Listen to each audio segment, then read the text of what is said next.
Recordá que ya podés comprar el libro de quejas para descargar tus frustraciones diarias. Escuchá los episodios completos en Spotify y suscríbete al canal de YouTube. Dale me gusta, comparte y seguime en Instagram @noquierosermasadulta.podcast. Bienvenidos a No Quiero Ser Más Adulta, el podcast donde nos quejamos de lo difícil que es la vida adulta.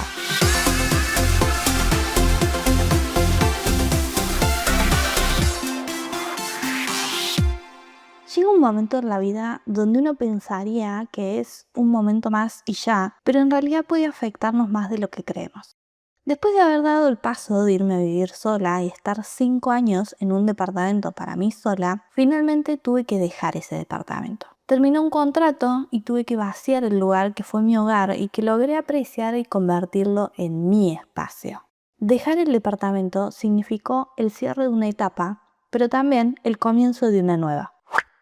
Recuerdo hace 5 años cuando empecé a buscar departamento, vimos varios hasta que encontré el que más me gustaba y el lugar donde me vi viviendo. Obviamente elegí el más caro, diría mi madre. En el episodio 2 de este podcast les hablo de la sensación de cuando encontrás el departamento. Es como el programa ese donde las mujeres van a buscar su vestido de novia y en un momento le dicen que sí al vestido. Bueno, encontrar departamento es parecido a eso. Al principio es todo bastante emocionante, pero después de 5 años, ese departamento se había convertido en un hogar. Era mi espacio seguro y me gustaba mucho estar ahí.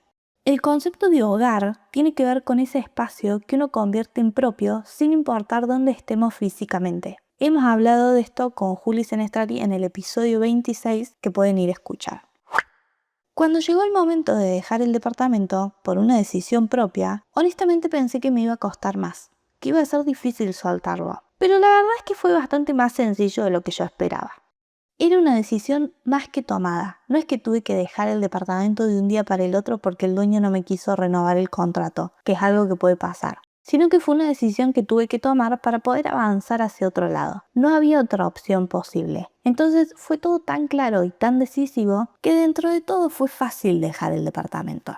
Por supuesto que el hecho de que haya sido fácil no significa que no haya sido emocionante y nostálgico. Por cuestiones administrativas nunca vi mi departamento completamente vacío y recién pintado listo para entregar. Pero ese último día donde estaba todo guardado en cajas, los muebles desarmados y ya había eco, fue el más emocionante. Me ganó la nostalgia y fue difícil de procesar ver el departamento desarmado. Sin embargo, debo decir que esa angustia y nostalgia venían acompañadas de una emoción y una motivación por lo próximo que se venía.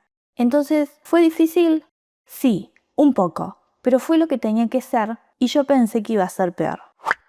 En mi cabeza, la situación iba a ser mucho más dramática desde el momento 1 en que yo empezara a guardar las cosas en cajas. Sin embargo, me lo tomé con mucha calma y fui haciendo un poco cada día. No es que desarmé el departamento completo de un día para el otro, fue muy progresivo. Y si bien en un punto ya estaba medio harta de que todo el tiempo había que estar desarmando y guardando cosas, creo que hacerlo de a poco fue lo que hizo que el duelo fuera más fácil. Desarmar de a poco el departamento físicamente ayuda a desarmar el hogar emocionalmente.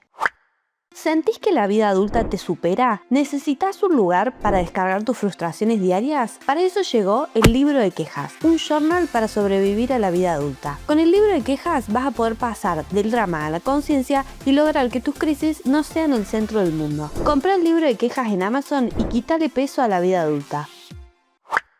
De todas formas, es inevitable emocionarse y ponerse nostálgico. Todavía me acuerdo de cuando llegué al departamento ya con llave en mano y había que empezar la mudanza. Uno vive la emoción de que llegan los muebles nuevos y el departamento empieza a tomar forma. Recuerdo que fue una mudanza bastante estresante, no sé por qué, porque era bastante simple, pero yo me estresé igual.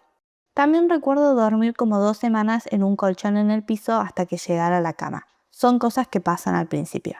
El primer departamento tiene ese factor agregado de ser el primero. Y dejarlo implica, de una forma u otra, pasar por un duelo. Hay miles de recuerdos y momentos. La primera vez que invité a mis amigas a comer, o la primera vez que cociné un budín en el horno y no podía prender el horno. Las primeras noches sola, donde los ruidos eran desconocidos, y salir a conocer el barrio para saber dónde podía comprar papel higiénico de urgencia. El primer departamento marca el momento donde uno se independiza para irse a vivir solo. Marca el comienzo de una nueva etapa en la que la vida por momentos puede llegar a ser abrumadora y difícil, pero también muy divertida y satisfactoria. El primer departamento tiene ese no sé qué de que es tu casa por más que estés alquilando. Es tu propio espacio, con tus propias reglas, donde empezás a vivir tu vida de adulto independiente. El primer departamento tiene un peso y una carga emocional que cuando llega el momento de dejarlo puede ser difícil y nostálgico. El primer departamento no se olvida. Ahora, si tengo que hablar de un aspecto negativo, voy a decir que terminar un contrato de alquiler en Argentina es muy estresante y agotador. Siento que cuando uno alquila una propiedad en Argentina, el vínculo está basado en la desconfianza y en la posibilidad de que alguna de las partes pueda cagar a la otra. Entonces se revisan todos los puntos y las inmobiliarias pueden ponerse intensas con detalles mínimos que no tienen ningún sentido. Una vez más, entiendo la parte en la que se aseguran de que todo esté en orden y en condiciones y que hay situaciones donde la gente entrega las propiedades en muy mal estado, pero es tan agotador por momentos. A pesar de todo, dejar tu primer departamento es un duelo. El duelo no es solo por las paredes o por la luz del balcón que te encantaba. Es el duelo por la persona que fuiste mientras viviste ahí. En esas cajas no solo estás guardando libros y tazas, estás guardando a esa versión de vos que recién empezaba, que quizás estaba más perdido, que aprendió a la fuerza a pagar sus impuestos y a convivir con su propio silencio. Mudarse es aceptar que esa etapa terminó y que, aunque te lleves los muebles, la atmósfera de la primera vez se queda ahí. Es entender que para habitar un nuevo lugar, primero tenés que dejar morir un poco el que fuiste antes. Y eso duele, aunque la decisión sea propia, porque despedirse de lo conocido siempre genera ese vacío en el pecho, ese miedo de no saber si el próximo lugar se va a sentir tan en casa como este. Y sobre todo, si el próximo lugar es en otro país. No quiero ser más adulta, pero acá estamos porque no hay otra opción. Eso fue todo por hoy en No Quiero Ser Más Adulta, el podcast donde nos quejamos de lo difícil que es la vida adulta. Pueden mandar sus quejas, mensajes, comentarios y lo que quieran por Instagram a @noquierosermasadulta.podcast y los voy a estar leyendo. Sigan al podcast en Spotify y suscríbanse al canal de YouTube. Gracias por escuchar y los espero la próxima.